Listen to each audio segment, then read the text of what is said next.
Hey everyone, and how's it going?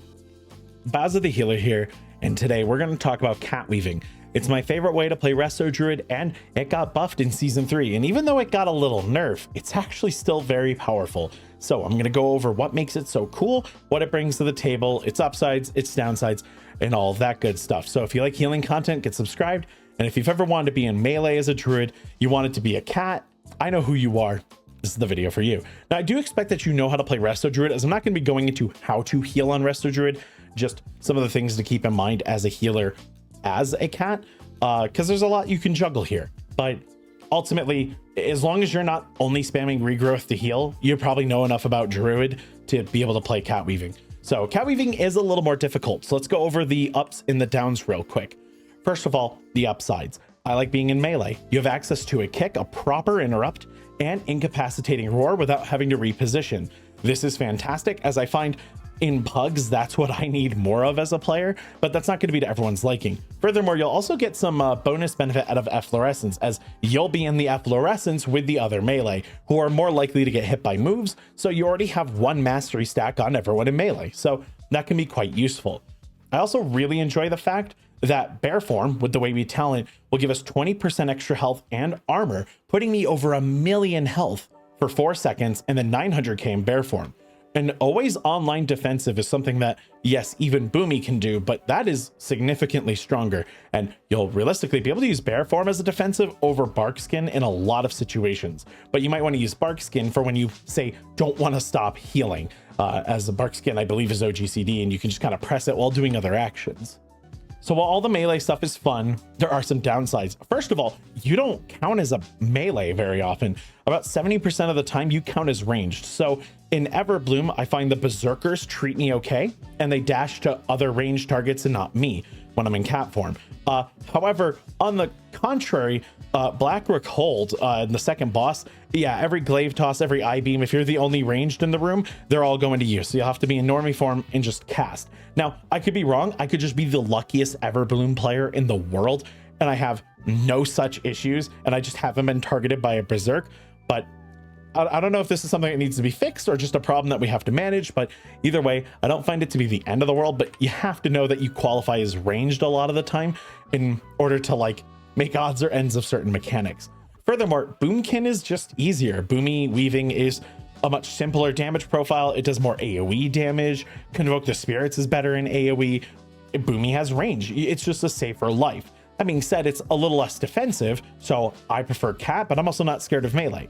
The melee stuff is more single target oriented, so your prio damage and your single target damage is actually insane, and your convoke and single target is phenomenal. The AoE convoke is, well, it's not great. So that being said, if you like funneling and you like priority target damage, cat weaving will be more up your alley. If you just want to blast the meters in AoE, hey, Boomy weaving still got it. So let's go over this damage rotation to give you an idea of what you have to do on cat form. Let's talk about our builders real quick. Shred and Rake. You're going to want to open with Rake, as it's a bleed. It's just going to build a combo point and cause a bleed over time. Note that we have a talent that occasionally will give us double combo points for getting a crit. Shred is our basic builder. It just does a large chunk of damage and hits the target. It's quite nice. Now, these moves have an additional function if you're in stealth. So let's say you're out of combat, which is a little hard on Spiteful Weeks. You can go in stealth. Now your Shred will have more crit chance and generate an additional combo point, which means it can generate up to 3, which is very strong. However, Rake will do more damage over time and stun the target. I'm gonna leave this one to you. If you want to get to your rip, your finisher a little faster, go for Shred. If you want to stun something or have a better damage over time to start the fight off, then go Rake. And I think that's going to be mostly personal preference, as while I think Rake will technically get you more damage, it's probably not worth actually stressing about, but it is important to note that you have access to higher damage Shred, more combo points, or a higher damage Rake and a stun just by stealthing, which by the way is completely free and only incurs a 6-second cooldown. So you can basically use this on every single pull in the game. Quite nice. Now let's talk finishers. We have Rip and Bite. A Bite's easy. At 5 combo points, right, which we want, and more on that in a moment. It does a truckload of damage. Not to mention, if you cast it at 50 energy or up, although it caps at 50, it will do a little more damage. If the mob's about to die though, don't worry about hitting 50, just press the button, do the damage. Rip, on the other hand, is probably our most important finisher. This applies a massive bleed to the target, and it lasts 24 seconds by default. And if you hit the, I think it's called pandemic window, it might be called epidemic window. It's late, listen.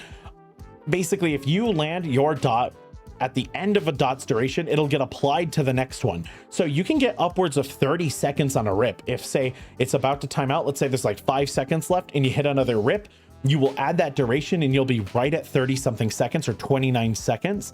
And that's a really nice feeling.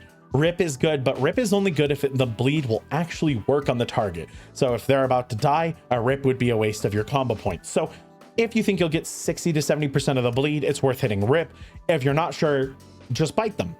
And in 2 target, you're actually going to want to get 1 to 2 rips out. So I'm building on 1 target. I unfortunately got 0 criticals.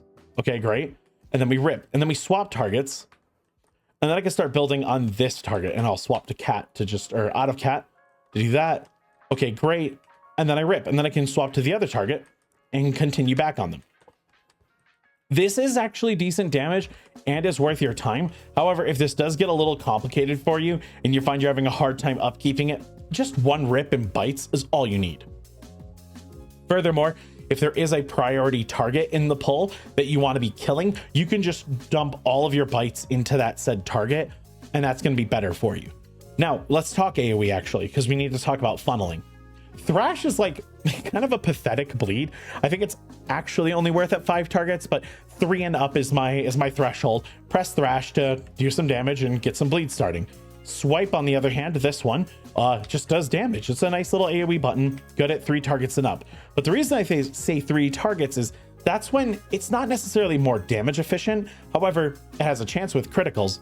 But the real trick to it is that it has a higher chance of giving you those bonus combo points. So if we walk into a pull and we start hitting swipe, notice how quickly I just got my combo points.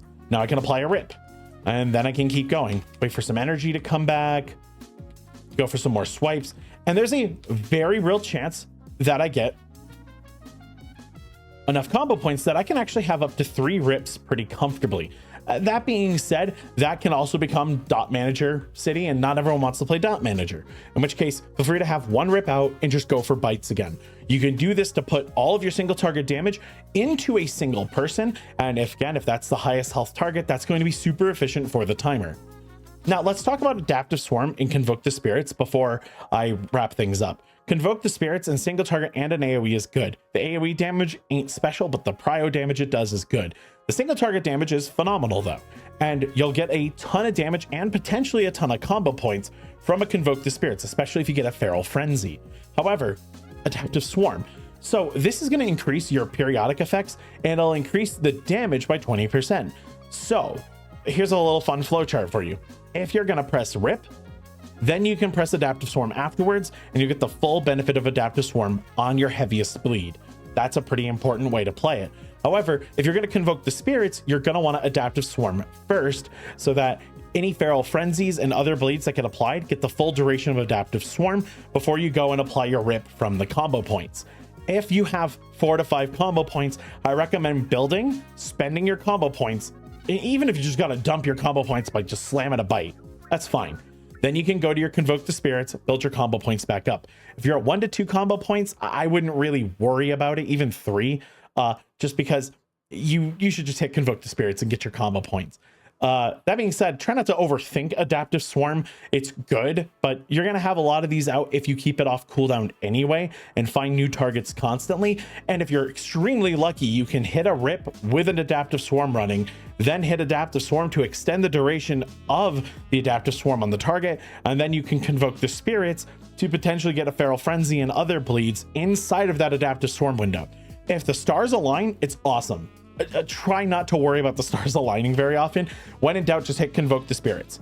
You might also want to use Convoke as a heal. Turns out it's an okay heal. It's a very good heal if you attach a Nature Swiftness before you cast it, by the way. It'll make any regrowths that come out of it quite a bit stronger. However, Convoke can be a bit dubious. It's random, right? And it's not always the kindest with RNG. So I don't like to rely on this as a heal, and I often use it as a damage button. That being said, there are bosses in Everbloom that on Tyrannical Week, I run Convoke the Spirits as a heal on those boss fights because it's just that important. So it's a very versatile button. Just make sure you know how to use it for damage and for healing, and when to hold it and when to send it.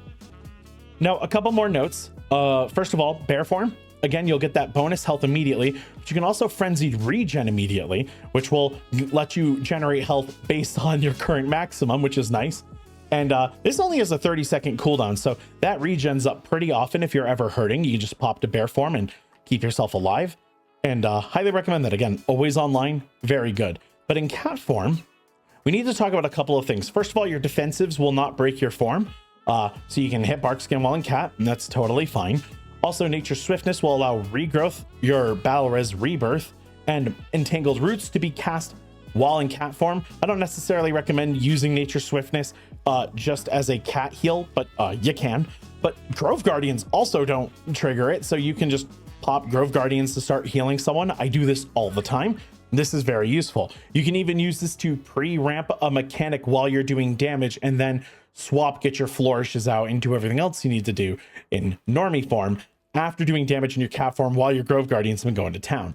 Adaptive Swarm will also not break your form, but most other moves will. So just be prepared for when you do things like soothe a target or hibernate a target, you might hop out. I actually don't remember off the top of my head if hibernate does it, but you'll discover in a key if it does. Now, let's talk about hibernate real quick. Incorporeal is a week of the game, and you're going to want to grab this talent every time. What do you get rid of as a cat weaver to get over here? Well, there's some hard choices. Maybe you could get rid of some Ursine Vigor and Well-Honed Instincts and like Ursul's Vortex. Yeah, that can work. You can also get rid of these 3 points, and I think it's like Kara's Teachings. I don't know if I said that right, but that also kind of sucks because that's a lot of free stats. I leave it to you. What do you want to get rid of to go over here? And maybe this just means it's Boomy week and we don't play cat. But I'm going to leave that up to you because you're the one who has to make those painful decisions. Furthermore, I recommend Master Shapeshifter for the bonus damage and the mana because it allows you to manage your mana very easily. A lot of people like Liveliness, and it does help with damage in some regards and a little bit in the healing department. But I find that never having a mana problem ever again in my life is really nice. And while I don't necessarily have that many mana problems on Restoration Druid, the damage itself is worth it. Furthermore, Cat restores some very chunky amounts of mana, which is super useful. Now, why? So why do I play this? Well, honestly, it's the thickness. I survive a little bit better with Thick Hide and Ursine Vigor and Frenzy Regeneration. I can stay alive a lot easier myself. And then furthermore, I have things such as an actual kick and interrupt. Stops from incapacitating a roar that allow me to stay in melee and do what I need to do best. I don't really trust pugs, and a lot of the times they won't press their crowd control abilities, they won't interrupt things, and that causes people to die. And when I'm on Boomy form, I feel a little more useless in that regard. And while the damage is good, it's AoE damage, not prio target damage, which is, I find, a little more important in dungeons, but also I like having a little more control over those things. However, I still like Boomy Weaving, and so I leave it to you which one you like more. I think the biggest advantage a newer Restoration Druid would find is while this is a little bit harder to manage at first and to get used to, the upside is that when you have a rip ticking on a target, it's a much longer window than, say, Moonfire. So you actually get a lot of damage while you're doing other things, which I vastly prefer over the way Boomkin feels, where it's more bursty, and things such as Sunfire aren't even really worth pressing unless you're in some insanely high target count. So I find that this is a little easier to swap between forms, but it comes at a cost of being a little more difficult to play out of the box. So give it a shot, check it out in keys, and I hope you have fun with it. I really like Restoration Druid. I got to Keystone Hero the other day. All my healers are well on their way to 3K, and I'm very excited about how far I can cat weave. I know there's going to be a dungeon point where cat weaving will be a little difficult, and I'm willing to swap off it, but so far I can hit hero with cat form with absolutely no problems. So I firmly believe any of you can too. Thank you so much for watching. If you have any questions or comments or insight, let me know down in the comments, and I will see you all in the next one.